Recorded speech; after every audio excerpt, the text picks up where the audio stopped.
Baik, saya di Miftahul Ulum Sajaratul Zaitun. Kawasan ni namanya tempat kiri. Pelajaran yang mesti yang mereka ajar bahasa Arab dan juga Al-Quran.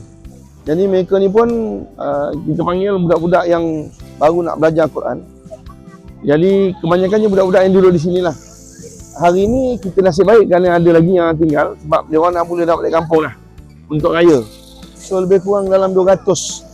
Kalau kat sini patut-patutnya 300 student termasuk lelaki dan perempuan lah. Lelaki dan perempuan. Cuma hari ni ada yang ini yang tinggal. Selebih tu kita akan tinggal untuk dia dengan dia seterusnya lah. So insyaAllah hari ni kita akan ada lebih kurang 5 madrasah yang mereka betul-betul memerlukan Quran. Dan saya amat-amat terima kasih kepada semua pewakaf.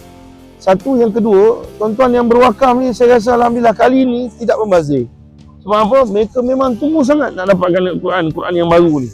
Sebab sebelum ni memang terpaksa kongsi tinggal di madrasah dan sebagainya. Alhamdulillah kali ni mereka boleh buat balik.